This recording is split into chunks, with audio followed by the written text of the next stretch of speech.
ये तो गाइस कैसे हैं आप सब। उम्मीद है आप सब खैरियत से होंगे। मैं आप लोगों का अपना अली भाई। इस टाइम मैं और मुबारक भाई मौजूद है फ्रैंकफर्ट। तो जैसे कि आप देख रहे हैं उस पर लिखा है डीपी, जिसका मतलब है डॉइच बान। ये यहाँ का सबसे बड़ा मेन स्टेशन है। अगर आप हमारे पीछे देखें तो बहुत खूबसूरत बिल्डिंग। कहूँ इस स्टेशन को फ्रैंकफर्ट सेंट्रल स्टेशन भी कहा जाता है। 1880 से 1888 के दरमियान इसकी तमीर किया गया। उस वक्त यूरोप का सबसे बड़ा स्टेशन था।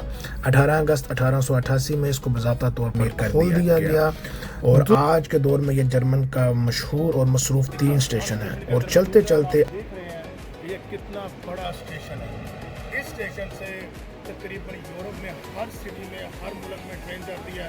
आल्सो लंदन तक ट्रेन के तौर पे इसके मुतालिक हमें कभी भी आपकी ट्रेन जो है ना मिस हो जाती है या लेट हो जाती है बैठी होती है, आप इनके साथ आके कंप्लेन कर सकते हैं कि हमारी ट्रेन आगे नहीं जा रही, तो हमें एक वोचर दिया जाए टैक्सी वाला। तो ये फ़ौरन से पहले अपने ऊपर मुद्दा लेने की बजाय आपको वोचर देंगे। वो बेशक आपका 1000 यूरो का क्यों नहीं वो टैक्स एक्सपेंस बनता, जितना भी बनता है इन्होंने जनाब वो ये तो गाइड हमारे पीछे जैसा कि आप देख रहे हैं ICE, ये जर्मन की सबसे तेज समझता रहा मिलान से यहाँ बोला जाता है। फ्रैंकफर्ट तक आते मुझे ये समझ नहीं आई कि ये गाड़ी कब स्पीड पकड़ेगी। मतलब अंदर बैठे ऐसे आपको फील ही नहीं होता कि आप ट्रेन में बैठे हुए हैं।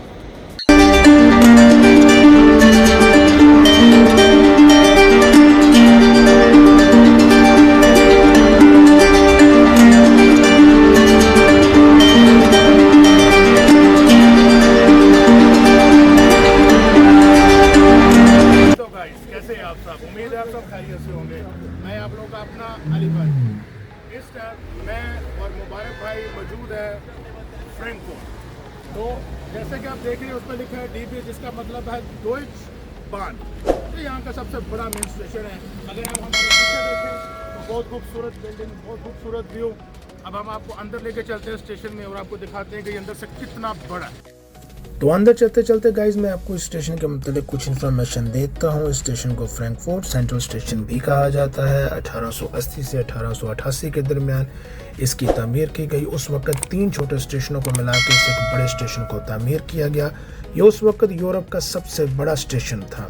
18 अगस्त 1888 में इसको बज़ाब्ता तौर पर खोल दिया गया। दूसरी जंग अजीम में इस पे हमला और इसका कुछ नुकसान भी हुआ, लेकिन बाद में इसको दोबारा से तमीर कर दिया गया। और आज के दौर में यह जर्मन का मशहूर और मसरूफ 3 स्टेशन है। और चलते चलते अचानक हमें नजर आया स्टारबक्स। तो आए अब अंदर चलते हैं, कॉफ़ी पीते हैं और फिर आगे चलते हैं। काफ़ी सर्दी है।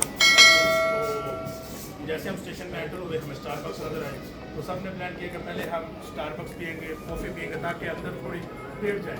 अब कॉफ़ी लग रही है, वेट कर रहे हैं, फिर बाहर निकलते हैं और आपको घुमाते हैं। पहले स्टेशन, फिर बाहर मेन जितनी भी यहाँ की जगह आपको दिखाते हैं कि बाहर बारिश भी हो रही है और सर्दी भी काफ़ी है। लेट्स सी हम कितना आपको दिखा सकते हैं। हम स्टेशन के अंदर मौजूद हैं और आप देख रहे हैं कि ये कितना बड़ा स्टेशन है। इस स्टेशन से तकरीबन यूरोप में हर सिटी में हर मुल्क में ट्रेन जाती है। आल्सो लंदन तक ट्रेन यहाँ से जाती है। इसके मुतालिक हमें हमारे वकार सुरैया साहब मज़ीद बताएंगे स्टेशन की हिस्ट्री, इसकी कहानी। जी सुरैया साहब। अस्सलाम वालेकुम, कैसे हैं सब? ठीक है, खैरियत से हैं? अच्छा, ये फ्रैंकफर्ट का स्टेशन है जी मेन, ठीक है। यहाँ से पूरे यूरोप में ट्रेनें वगैरह जाती हैं और पूरे यूरोप से यहाँ पे आती भी हैं, ठीक है। कोई 2-3 चीज़ें बताऊँगा जो आपके फ़ायदे के लिए हैं। अगर मिसाल के तौर पे कभी भी आपकी ट्रेन जो है ना मिस हो जाती है या लेट हो जाती है, ठीक है, यहाँ पे आके आप इनका बना हुआ है ऑफिस, ठीक है।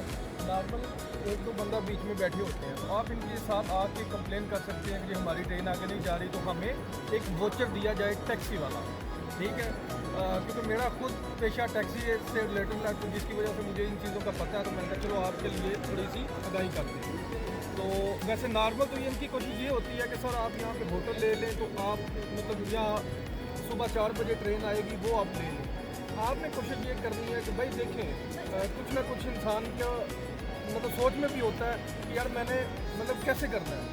अब ऐसे वो जितना भी टोटल एक्सपेंसिव होता है वो उनके सर पे यानी यानी कि वो टैक्सी करवा देते हैं आपकी डेस्टिनेशन पर। जी इवन होटल ये आपको बोलेंगे कि सर ना आप 2-3 घंटे बाद आपकी ट्रेन है, ठीक है, तो वो आप वो ले लीजिएगा। हाँ, कुछ भी टेक्निक इशू की वजह से जो है ना वो ट्रेन नहीं आ सकी या कोई भी एनिमल कोई प्रॉब्लम बन गई, लेकिन आपको फुल राइट है, आप इनसे वोचर बनवा सकते हैं, ठीक है। ऐसे भी कर सकते हैं कि भाई मेरी जो मेडिसिन है मैं वो खाता हूँ, वो भर पड़ी है, अगर मैंने ना खाई तो वो सारा मुद्दा आपके ऊपर आ जाएगा। तो ये फ़ौरन से पहले अपने ऊपर मुद्दा लेने की बजाय आपको वोचर देंगे। वो बेशक आपका 1000 यूरो का क्यों नहीं वो टैक्स एक्सपेंस बनता, जितना भी बनता है उन्होंने जनाब वो पे करना ही करना। अगर 200 किलोमीटर भी है तो वो यही वोचर बना के देंगे भाई टैक्सी का। 400 किलोमीटर 500 किलोमीटर, लेकिन क्या है कुछ लोगों को पता नहीं। हाँ, और जो आपकी जो क्या कहते हैं अगर लेट आती है तो आप यकीन करें 30% तक भी जो है ना ये मतलब आप बैक ले सकते हैं, लेकिन हम लोगों को ये पता नहीं। कितना लेट अगर ट्रेन आती है? मैक्सिमम 45 मिनट या 1 घंटा इन्होंने लिखा होता है, आप प्लान चेक करेंगे उसमें हर चीज़ आपको बताई जाएगी, क्योंकि हमारा तो ये शॉप है टैक्सी वालों का, तो हमें तो ये काफ़ी पता होता है। अब रात को ऐसे होता है कि यहाँ पे कुछ जैसे बर्लिन से ट्रेन आ गई, म्यूचन से आ गई, हम्बर्ग से आ गई या किसी और कंट्री से आ गई, ठीक है, वो उसने जाना आगे बर्लिन म्यूचन हम्बर्ग दूसरी सिटी जो बड़ी है जी, लेकिन वो यहाँ से खत्म हो जाती है, ठीक है। तो फिर क्या कहते हैं ये बूचर निकालते हैं, बूचर मतलब एक गुड शाइन होती है, ठीक है, वो टैक्सी पे आप दे के वो आप घर तक पहुँचाते हैं। सीधे लफ्ज़ों में वो आपको एक टोकन दे देते हैं, जिस टोकन को आप जैसे मर्जी इस्तेमाल करते हैं। टैक्सी पे सिर्फ only taxi taxi even hotel के डिपेंड करता है। ये तो गाइस जैसे आपने सुना हमारे वकार सुरैया साहब ने आपको काफ़ी इन्फॉर्मेशन दी कि आप यहाँ से अपना टैक्सी का वोचर भी ले सकते हैं और अगर ट्रेन लेट है तो आप उसमें डिस्काउंट भी ले सकते हैं। ये तो गाइस हमारे पीछे जैसा कि आप देख रहे हैं ICE, ये जर्मन की सबसे तेज़ बुलेट ट्रेन इसको यहाँ बोला जाता है, तो बहुत फास्ट है, इसकी कितनी स्पीड है और ये कहाँ कहाँ जाती है इसके मुतालिक हमें फिर से सुरैया साहब बताएंगे। जी सुरैया साहब। जी भाई, जैसे सबसे पहले बात करते हैं वो रेंट ट्रेन की, वो लोकल है, जैसे जर्मनी के छोटे छोटे शहरों में जाती है, बड़े बड़े शहरों में, लेकिन ये जो है ना ये मुल्क से बाहर भी जाती है और बड़े बड़े शहरों में भी जाती है, और इनके स्टार्ट मुख्तलिफ होते हैं। कितनी स्पीड होगी?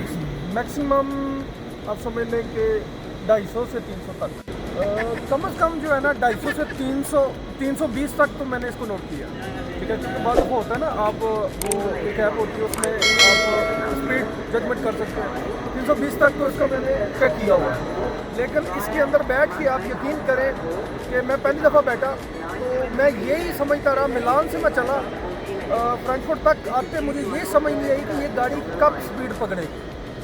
मतलब अंदर बैठे ऐसे आपको फील नहीं होता कि आप ट्रेन में बैठे हुए हैं, ऐसे जैसे कमरे में बैठे हुए हैं, जैसे जहाज में ऊपर आपको पता नहीं चलता कि आप कितनी स्पीड में हैं। ऐसे ठीक है। फिर जब दूसरी दफ़ा मैंने सफ़र किया तो फिर मैंने इसका वो देखा स्पीड, और वैसे भी आप अंदर जाएंगे ना भाई उसके ऊपर स्पीड भी लिखी आती है कितनी चल रही है वगैरह वगैरह।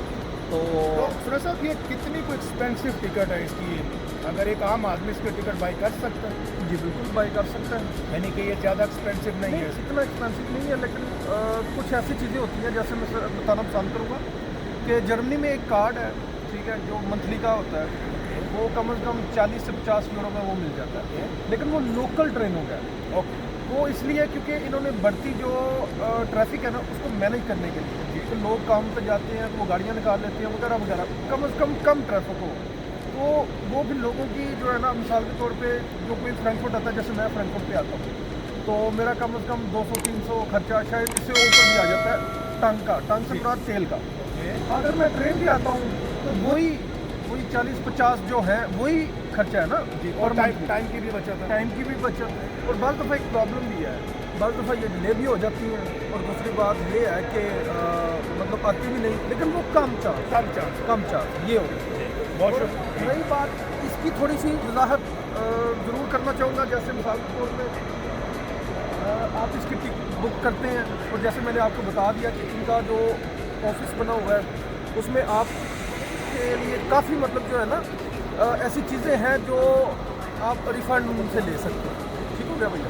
अगर आप टिकट लेते हैं और आप नहीं गए तो आपकी टिकट रिफंड हो जाती है? नहीं भैया, टिकट रिफंड नहीं होगी, वो वो कुछ और चांस हो सकता हाँ, है। उससे पहले आप ऐसा कर सकते हैं कि भाई मिसाल के तौर पे हम नहीं जा सकते, तो जरूरी बात है वो आपको ये नहीं ठीक है। तो फिर ये कुछ आपको मिल जाता है, जैसे 30% 40% वो डिपेंड करता है। Thank you guys.